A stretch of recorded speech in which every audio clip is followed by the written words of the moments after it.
I'm here with Matthew Finney, CTO at cloud services provider Interoute. Matthew, you virtualized your data center around 4 or 5 years ago. What sort of impact did you see on your Ethernet switching when you did that? Not a great deal. Basically, the prime motivation for people virtualizing back then, it kind of is now, is to get better use of the assets. So they had a dedicated server infrastructure, and by virtualizing they were able to maximize the number of workloads per server than if they were to keep it in the dedicated format. So the switching just remained the same as it was in the previous time. Okay, in that case, did you not see any call to standardize your switching, or did you already run a fairly standardized model? Interoute's always had standardized switching. So Interoute's model across Amsterdam, Berlin, Geneva, Paris, wherever, is to have standard builds so we can expand quickly. And it also allows for our operations groups to be far more efficient. They're not suddenly looking at the Berlin version or the Amsterdam version. It just makes life simpler. I see, okay. Now, when you virtualize a data center, you're potentially increasing the volume of data that can be passing in and out. So potentially you can see latency, you can see data bottlenecks. Was that your experience? Well, on the data bottleneck, Interoute, one thing we don't lack is capacity. So Interoute doesn't have that issue, never has had that issue.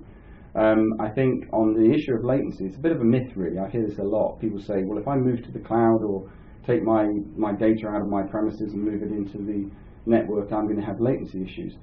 No, you're always going to have, if you move things away from you, there's always going to be latency. I think the issue is how you optimize the distribution of, say, an IT asset for your community.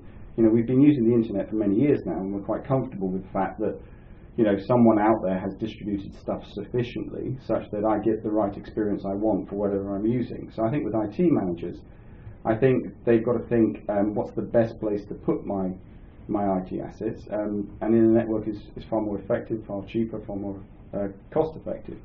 And I think the latency issue is kind of sort of, I don't know, never bought it really. But is there a potential to have data bottlenecks there for a company that perhaps doesn't have the same capacity overflow that you seem to have? Is there a potential to have data bottlenecks, or is that not really the issue? Well, I think, yeah, if you move all your equipment into some cloud service provider who's got a couple of racks at Telehouse and a small switch and 100 meg pipe out into the internet, then yeah, you're going to have problems, right? I think you've got to look at not just if you're moving to, say, a cloud service provider, you've got to look at not just what they've got in terms of their computing offer, but how are they supporting that? What is their infrastructure? How do they get to you? Because, you know, it doesn't matter if you've got the largest factory in the world. If you're coming in via a small country lane, then it's going to be no use. So you've got to combine the two things. Network fundamentally is access to the cloud. So you've got to think, how am I getting to this thing? And am I optimizing my latency? Latency should be the speed of light, right? That's what it should be. If it's anything more than that, then you've got inefficiencies in the network. I see.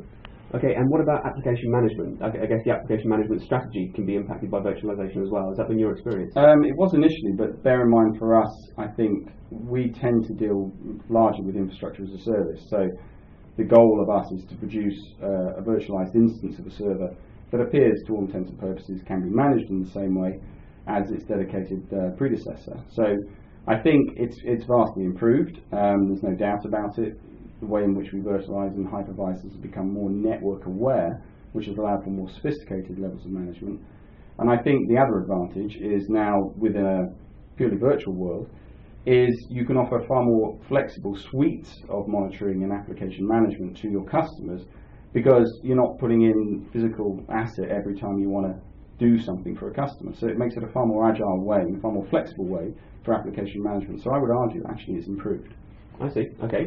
Now, finally, what about the future? So if you want to future-proof your organisation, what would you need to do around Ethernet switching? Is there an advantage now, or is there a potential advantage over the next few years?